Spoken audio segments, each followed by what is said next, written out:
Hey guys, so vs கோடில் இருக்கக்கூடிய ஷார்ட்கட்ஸை நம்ம வந்து குயிக்காக பார்த்துடலாம். ஸோ அதுதான் நான் வந்து பார்த்தீங்கன்னா index.html அப்படின்னு சொல்லிட்டு ஒரு ஃபைல் வச்சுருக்கேன். ஸோ இதில் போய்ட்டு நான் இப்போ என்ன பண்ண போகிறேன் அப்படின்னு வந்து பார்த்தீங்கன்னா டாட் அப்படின்னு சொல்லி வச்சுட்டு ஃபுல் ஸ்டாப் தெரியும் இல்லையா? ஸோ டாட் வச்சுட்டு கண்டெய்னர் அப்படின்னு சொல்லி நான் டைப் பண்ண போகிறேன். ஸோ கண்டெய்னர் என்டர் ப்ரெஸ் பண்ணேன் அப்படின்னா எனக்கு ஒரு div வந்து பார்த்தீங்கன்னா ஜென்ரேட் ஆகிருக்கு வித் கிளாஸ் கண்டெய்னரோட. ஸோ நீங்கள் டாட் வச்சு அடுத்து பக்கத்தில் என்ன இருந்தாலுமே என்ன ஆகும் அப்படின்னு சொல்லி பார்த்தீங்கன்னா ஒரு div வந்து பார்த்தீங்கன்னா க்ரியேட் ஆகும் with the class name you're giving. அந்த டாட்க்கு அப்புறம் என்ன நேம் கொடுக்குறீங்களோ அந்த நேமில் வந்து பார்த்தீங்கன்னா கிளாஸ் வச்ச ஒரு div வந்து உங்களுக்கு ஜென்ரேட் ஆகிடும். ஸோ இப்போ நான் ஏன் அப்படின்னு சொல்லி டைப் பண்ணேன்னு பார்த்தீங்கன்னா இந்த இடத்துல நிறையா வந்து ஷார்ட்கட்ஸ் வந்து பார்த்தீங்கன்னா காட்டும். இப்போ நான் போய்ட்டு என்ன பண்ணிக்கிறேன்னா ஹேஷ் லோகோ அப்படின்னு சொல்லி டைப் பண்ணேன் அப்படின்னா ஐடி லோகோ அப்படின்னு சொல்லி அந்த எலமெண்ட்டுக்கு வந்து வந்துடும். அதாவது என்னென்னா இப்போ நீங்கள் டாட் வச்சிங்க அப்படின்னா கிளாஸாக வந்து மாறிடும். அதே இது ஹேஷ் போட்டிங்க அப்படின்னா அதுக்கப்புறம் என்ன நேம் கொடுக்குறீங்களோ அந்த நேமில் வந்து பார்த்தீங்கன்னா ஐடி வச்சு அந்த எலமெண்ட் வந்து பார்த்தீங்கன்னா க்ரியேட் ஆயிரும். ஸோ இந்த மாதிரி நீங்கள் வந்து பார்த்தீங்கன்னா நீங்கள் வந்து க்ரியேட் பண்ணி யூஸ் பண்ணிக்கலாம். ஃபுல்லாக உட்காந்து டைப் பண்ணணும்னு அவசியம் இல்லை.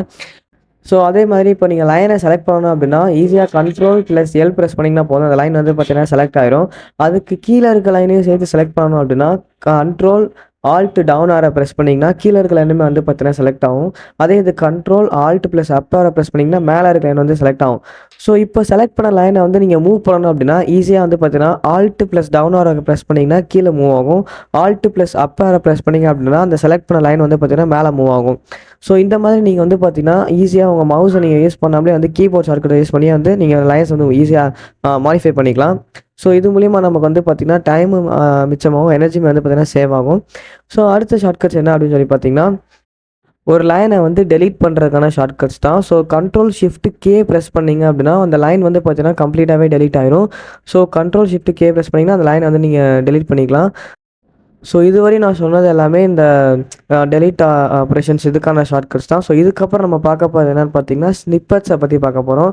ஸோ ஸ்னிப்பட்ஸ் என்ன அப்படின்னா நீங்கள் வந்து ஃபுல் லைன் ஆஃப் கோடையுமே டைப் பண்ணணும்னு அவசியம் இல்லை. ஃபார் எக்ஸாம்பிள் இப்போ நீங்கள் வந்து பார்த்தீங்கன்னு வச்சுக்கோங்களேன், இப்போ ஒரு nav பார் பண்ணுறீங்க அப்படின்னா அதில் எல்ஐ டேக் வந்து பார்த்தீங்கன்னா நிறையா இருக்குது, ஒரு 3-4 இருக்குது அப்படின்னா ஒன்னொன்னே நீங்கள் வந்து பார்த்தீங்கன்னா மேனுவலாக டைப் பண்ணணும்னு அவசியம் இல்லை. ஜஸ்ட் இந்த ஸ்னிப்பட்டை தெரிஞ்சுக்கிட்டால் போதும். ஒன் லைன் ஆஃப் இதிலே வந்து பார்த்தீங்கன்னா நம்ம ஃபுல் கோடையுமே அது முடிச்சிடலாம். அது எப்படின்னா நீங்கள் வந்து இப்போ ஒரு யூஎல் அப்படின்னு சொல்லி டைப் பண்ணின்னு வச்சுக்கோங்களேன். ஸோ அந்த கிரேட்டர் தென் சிம்பிளுக்கு என்ன அர்த்தம் அப்படின்னா இந்த எலமெண்ட்டுக்குள்ளே இந்த எலமெண்ட்டை போடு அப்படின்னு சொல்லி அர்த்தம். உங்களுக்கு நார்மலாகவே தெரியும், நம்ம விஎஸ் கோடில் யூஎல் அப்படின்னு டைப் பண்ணால் யூஎல் வந்துடும். ஸோ அதே மாதிரி தான் நானும் போட்டிருக்கேன். யூஎல் கிரேட்டர் தென் ஏ டேக் அப்படின்னா யூஎல்குள்ளே ஏ டேக் வேணும் அப்படின்னு சொல்லி அர்த்தம். ஸோ இதுதான் இந்த இதுக்கான ஸ்னிப்பட்டோட அர்த்தம். ஸோ இதே மாதிரி இந்த யூஎல் இருக்கு இல்லையா, ஸோ இந்த இதில் நான் ஏ டேக் இப்போ போட்டு காமிச்சேன் இல்லையா. ஸோ இந்த மாதிரி மோர் தென் ஒன் எலமெண்ட்டை வந்து பார்த்தீங்கன்னா நம்மளால் போட முடியும். ஃபார் எக்ஸாம்பிள் இப்போ நீங்கள் ஒரு nav பார் எழுதுறீங்க அப்படின்னா UL greater than LI simple அப்படின்னு சொல்லி கொடுத்துட்டு என்டர் ப்ரெஸ் பண்ணிங்கன்னா யூஎல்குள்ளே எல்ஐ வந்து வந்துடும். பட் நமக்கு வந்து பார்த்திங்கன்னா எல்ஐ வந்து ஒரு மோர் தென் ஒன் டைம்ஸ் வேணும் இல்லையா. ஸோ அப்போ என்ன பண்ணலாம் அப்படின்னு பார்த்தீங்கன்னா LI*5 அப்படின்னு சொல்லி கொடுத்தேன்னு வச்சுக்கோங்களேன். இப்போ எனக்கு வந்து பார்த்தீங்கன்னா எல்ஐ வந்து 5 டைம்ஸ் வந்து வந்திருக்கு. ஸோ அந்த ஸ்டார்ன்ற ஸ்னிப்பட்டுக்கு என்ன அர்த்தம் அப்படின்னா நீங்கள் எந்த எலமெண்ட்டை போட்டு ஸ்டார் போட்டு பக்கத்தில் நம்பர் கொடுத்தீங்க அப்படின்னா அத்தனை டைம்ஸ் வந்து பார்த்தீங்கன்னா அந்த எலமெண்ட் வந்து பார்த்தீங்கன்னா வந்துடும். ஃபார் எக்ஸாம்பிள் இப்போ நான் LI*4 கொடுத்தேன்னு வச்சுக்கோங்களேன், எனக்கு 4 டைம்ஸ் வந்து பார்த்தீங்கன்னா எல்ஐ வரும்.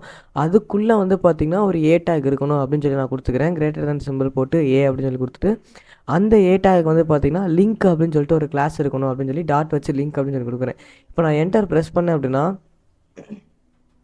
4 எல்ஐ வந்து வரும். அதுக்குள்ளே வந்து பார்த்திங்கன்னா ஒவ்வொரு எல்ஐக்குள்ளேயுமே எனக்கு வந்து ஏ டேக் இருக்கும். அந்த ஏ டேக் வந்து பார்த்திங்கன்னா லிங்க் அப்படின்னு சொல்லி கிளாஸ் இருக்கும்.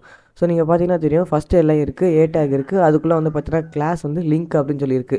ஸோ இந்த மாதிரி நம்ம வந்து பார்த்தீங்கன்னா நான் மேனுவலாக டைப் பண்ணுறதுக்கு பதிலாக ஒரு ஸ்னிப்பட்டை வச்சு பார்த்தீங்கன்னா முடிச்சிடலாம். ஸோ இப்படி பண்ணுறது மூலிமா நம்மளால் வந்து பார்த்திங்கன்னா ஒரு வெப்சைட்டை ஃபாஸ்ட்டாகவும் அதே சமயம் வந்து பார்த்திங்கன்னா ஈஸியாகவும் முடிச்சிட முடியும். ஸோ அதே மாதிரி இப்போ ஏ டேக் இருக்கு இல்லையா, ஸோ அதோட ஹெச்எஃப்ல ஆட்ரிபியூட் பார்த்தீங்கன்னா தெரியும். நான் எல்லாத்துக்குமே வந்து ஒரே ஆட்ரிபியூட் இப்போ போகணும்னு ஆசைப்பட்றேன்னு வச்சுக்கோங்களேன். ஃபார் எக்ஸாம்பிள் எல்லாத்துக்குமே வந்து டிஃபால்ட்டாக இருக்கக்கூடிய ஹேஷ் போடணும் அப்படின்னா நான் என்ன பண்ணலாம், ஒன்றுக்கும் போயிட்டு வந்து பார்த்தீங்கன்னா மவுஸ் வச்சு கிளிக் பண்ணி அதுக்கப்புறம் ஹேஷ் டைப் பண்ணணும். ஸோ அது வந்து பார்த்தீங்கன்னா ஒரு அன்ப்ரொடக்டிவ் வே தான் இல்லையா. ஸோ அதனால் நான் என்ன பண்ணிக்கிறேன் அப்படின்னு பார்த்தீங்கன்னா ஹெச்எஃபோட டபுள் கோட்ஸில் போயிட்டு Ctrl+Alt+Down ஆரை ப்ரெஸ் பண்ணேன் அப்படின்னா கீழே இருக்க எலமெண்ட்டுக்குமே வந்து பார்த்தீங்கன்னா அந்த கர்சர் வந்து போயிடும். ஸோ அப்படியே லாஸ்ட் எலமெண்ட் போகிற வரையும் நான் வந்து பார்த்தீங்கன்னா அந்த கர்சரை அந்த Ctrl+Alt+Down ஆரை ப்ரெஸ் பண்ணிகிட்டே இருந்துட்டு அதுக்கப்புறமா ஹேஷ் ப்ரெஸ் பண்ணேன் அப்படின்னா நான் ஒரு தடவை ப்ரெஸ் பண்ணாலே போதும், எல்லா எலமெண்ட்டுக்குமே வந்து பார்த்தீங்கன்னா அந்த ஹேஷ் வந்து வந்துடும். ஸோ இந்த மாதிரி பண்ணுறது மூலிமா நம்மளால் வந்து பார்த்திங்கன்னா இன்னுமே ஃபாஸ்ட்டாக நம்மளால் கோட் பண்ணிக்க முடியும். ஸோ அதே மாதிரி இப்போ இந்த லிங்க் எல்லாம் இருக்குது இல்லையா, ஸோ எல்லாத்துக்குமே லிங்க் அப்படின்ற கிளாஸ் தான் இருக்குது. எல்லாத்துக்குமே நான் வந்து இப்போ ஒரு சேஞ்சஸ் பண்ணணும் அப்படின்னா என்ன பண்ணலாம் அப்படின்னா அதை செலக்ட் பண்ணிவிட்டு ரைட் கிளிக் பண்ணிங்கன்னா சேஞ்ச் ஆல் அக்வரன்ஸ் அப்படின்னு சொல்லிட்டு ஒரு ஆப்ஷன் இருக்கும். ஸோ அதை கிளிக் பண்ணிவிட்டு நீங்கள் என்ன பண்ணுறீங்க அப்படின்னா, ஏதாச்சும் ஒன்று டைப் பண்ணால் போதும். எல்லாத்துக்குமே வந்து பார்த்தீங்கன்னா, அந்த வந்து சேஞ்ச் ஆயிரும். லிங்க்குன்றது எங்கெங்கெல்லாம் இருக்கோ, அது எல்லா இடத்துக்குமே வந்து பார்த்தீங்கன்னா, இது சேஞ்ச் ஆயிரும். ஃபார் எக்ஸாம்பிள் நான் ஹைப்பர் லிங்க் அப்படின்னு சொல்லி மாற்றிட்டேன். எல்லா இடத்துக்குமே வந்து பார்த்தீங்கன்னா, ஹைப்பர் லிங்க் அப்படின்னு சொல்லி மாறிடுச்சு. இல்லை நேவ் லிங்க் மாற்றுறதா இருந்தால் கூட மாற்றிக்கலாம். பட் இதில் வந்து பார்த்தீங்கன்னா, ஒரு சின்ன ஒரு ட்ராபேக் இருக்குது. அது என்னன்னு பார்த்தீங்கன்னா, இப்போ நான் வந்து இந்த டேகை ஃபுல்லாக மாற்றணும்னு வச்சுக்கோங்களேன். இப்போ நான் போயிட்டு என்ன பண்ணுறேன், அப்படின்றத வந்து செலக்ட் பண்ணுறேன். செலக்ட் பண்ணால் மெட்டால இருக்கிற முதற்கொண்டு பார்த்தீங்கன்னா, எல்லாமே வந்து பார்த்தீங்கன்னா செலக்ட் ஆகுது. அப்படி எனக்கு மாறக்கூடாது. இந்த டேக் மட்டும் தான் மாறணும். ஸோ, அதனால் என்ன பண்ணணும் அப்படின்னா, ரொம்ப ஸ்பெசிஃபிக்காக வந்து பார்த்தீங்கன்னா, நான் செலக்ட் பண்ண வேண்டியதா இருக்குது. அதாவது பக்கத்தில் இருக்கக்கூடிய அந்த லெஸ்ஸர் தென் சிம்பிள் இருக்கு இல்லையா? ஸோ, அதோட சேர்த்து நான் செலக்ட் பண்ணேன் அப்படின்னா, எனக்கு வந்து கரெக்டாக செலக்ட் ஆகும். ஸோ, இதை வந்து பார்த்தீங்கன்னா, நீங்கள் வந்து பார்த்து யூஸ் பண்ணிக்கோங்க. பிகாஸ் இந்த செலக்ட் பண்ணுறதுல நீங்கள் எதை செலுத்தாலுமே சரி, எல்லாமே வந்து பார்த்தீங்கன்னா செலக்ட் ஆயிரும். அதனால் ஸ்பெசிஃபிக்காக வந்து செலக்ட் பண்ணி யூஸ் பண்ணிக்கோங்க. ஸோ, இப்போ என்கிட்ட வந்து பார்த்தீங்கன்னா, index.html பக்கத்தில் main.javascript அப்படின்னு சொல்லிட்டு ஃபைல் இருக்குது. ஸோ, அந்த ஃபைலுக்கு நான் போகிறதா இருந்து அப்படின்னா, எக்ஸ்ப்ளோரரை கிளிக் பண்ணி, அதுக்கப்புறமா main.jsன்ற ஃபைலை கிளிக் பண்ணி, அதுக்கப்புறம் உள்ளே போகிற மாதிரி இருக்குது. ஸோ, இதை எப்படி நம்ம வந்து ஃபாஸ்ட் ஆகலாம் அப்படின்னு பார்த்தீங்கன்னா, உங்கள் மெயின் ஃபைல், அதாவது இப்போ நான் HTML ஃபைலில் இருக்கேன்னா, ஸோ JavaScript ஃபைலுக்கு போகணும். ஸோ, Ctrl+P வந்து நீங்கள் ப்ரெஸ் பண்ணிங்கனாலே போதும். ஸோ, அதனால் என்ன அப்படின்னு பார்த்தீங்கன்னா, ஸோ மேலே வந்து பார்த்தீங்கன்னா, ஒரு இந்த மணி ஓப்பன் ஆகும். ஸோ, அதில் வந்து பார்த்தீங்கன்னா, உங்கள் ஃபைல் இருக்கிற எல்லா ஃபைல்ஸுமே வந்து டிஸ்ப்ளே ஆகும். ஸோ, அதில் போய்ட்டு நீங்கள் என்ன பண்ணிக்கலாம் அப்படின்னா, சிம்பிளாக எந்த ஃபைலுக்கு போகணுமோ அந்த ஃபைலை வந்து செலக்ட் பண்ணிக்கலாம். ஃபார் எக்ஸாம்பிள் நான் வந்து பார்த்தீங்கன்னா, இப்போ main.js வந்து நான் கிளிக் பண்ணேன் அப்படின்னா, அந்த ஃபைலுக்கு வந்து பார்த்தீங்கன்னா, என்ன டேரெக்டாக வந்து கொண்டு போயிடுது. ஸோ, இதனால என்ன யூஸ் அப்படின்னு சொல்லி பார்த்தீங்கன்னா, நீங்கள் மவுஸை வச்சு எவ்ரி டைம் கிளிக் பண்ணணும் அவசியம் இல்லை. ஜஸ்ட் கீபோர்டை மட்டுமே யூஸ் பண்ணி உங்களால் அதை யூஸ் பண்ணிக்க முடியும், நேவிகேட் பண்ணிக்க முடியும். ஸோ, இப்போ நம்ம என்ன பண்ண போகிறோம் அப்படின்னு சொல்லி பார்த்தீங்கன்னா, இதுவரையும் நம்ம கற்றுக்கிட்ட ஸ்னிப்பட்ஸ் எல்லாம் வச்சு ஒரு சின்ன டாஸ்க் மாதிரி பண்ண போகிறோம். ஸோ, இந்த கோட் இருக்கு இல்லையா? ஸோ, நீங்கள் பார்க்குறீங்களா? Header, take, UL. ஸோ, இது வந்து பார்த்தீங்கன்னா, ஒரு வெப்சைட்டோடைய ரியல் கோடு தான். ஸோ, ரியலாக ஹெடர் யூஸ் பண்ணால் இப்படி தான் பண்ணுவாங்க. ஸோ, இந்த கோடை வந்து பார்த்தீங்கன்னா, நம்ம ஒன் லைன் ஆஃப் ஸ்னிப்பெட்டில் பண்ண போகிறோம். ஸோ, இதை ஒன் லைன் ஆஃப் ஸ்னிப்பெட்லேயே முடிக்க முடியும். ஃபஸ்ட்டு வந்து பார்த்தீங்கன்னா, ஹெடர் இருக்கு இல்லையா? ஸோ, அந்த ஹெடரை வந்து நீங்கள் அப்படியே போட்டுக்கோங்க. அதுக்குள்ளே வந்து பார்த்தீங்கன்னா, ஒரு டேக் இருக்குது. அதனால கிரேட்டர் தென் சிம்பிள் போட்டு போட்டுக்கிறேன். ஸோ, நீங்கள் நல்லா பார்த்தீங்கன்னா தெரியும். இந்த இடத்துக்குள்ள 2 எலமெண்ட் இருக்குது. டேக் ஒன்று இருக்குது, யூஎல் ஒன்று இருக்குது. ஸோ, நம்ம எப்படி இதில் கொண்டு வரலாம் அப்படின்னா, டேக் ப்ளஸ் யூஎல் அப்படின்னு சொல்லி போட்டிங்கன்னா, டேக்கும் இருக்கணும். அதுக்கு பக்கத்திலே வந்து பார்த்தீங்கன்னா, ஒரு யூஎல் டேக் இருக்கணும் அப்படின்னு சொல்லி போடுறதா அர்த்தம். ஸோ, அந்த யூஎல்குள்ளே வந்து பார்த்தீங்கன்னா, எல்லை இருக்குது. ஸோ, எல்லை போட்டுட்டு அந்த எல்லை வந்து பார்த்தீங்கன்னா 4 இருக்குது. ஸோ, *4 அப்படின்னு சொல்லி கொடுத்துக்கிறேன். அந்த எல்லைக்குள்ளே வந்து பார்த்தீங்கன்னா, டேக் இருக்குது. ஸோ, அதுக்குள்ளே நம்ம எப்படி கொண்டு வரலாம் அப்படின்னா, கிரேட்டர் தென் சிம்பிள் போட்டு போட்டுட்டு, அந்த டேக்குமே வந்து பார்த்தீங்கன்னா, லிங்க் அப்படின்னு சொல்லிட்டு கிளாஸ் இருக்குது. நேவ்லிங்க் அப்படின்னு சொல்லிட்டு. ஸோ, .navlink அப்படின்னு சொல்லி கொடுத்துட்டா, ஸோ முடிஞ்சிருச்சு. ஸோ, இப்போ நான் என்டர் ப்ரெஸ் பண்ணேன் அப்படின்னா, அந்த கோடு அப்படியே வந்து பார்த்தீங்கன்னா, எனக்கு வந்து ஜென்ரேட் ஆயிரும். ஸோ, நீங்க பார்த்தீங்கன்னா தெரியும் ஹெடர் இருக்கு. ஸோ, அதனால ஹெடர் போட்டாச்சு. அதுக்குள்ள வந்து பார்த்தீங்கன்னா, டேக் ப்ளஸ் யூஎல். அதுக்குள்ள வந்து பார்த்தீங்கன்னா, li*4. அதுக்குள்ள வந்து பார்த்தீங்கன்னா, டேக் வித் கிளாஸ் ஆஃப் நேவ்லிங்க்.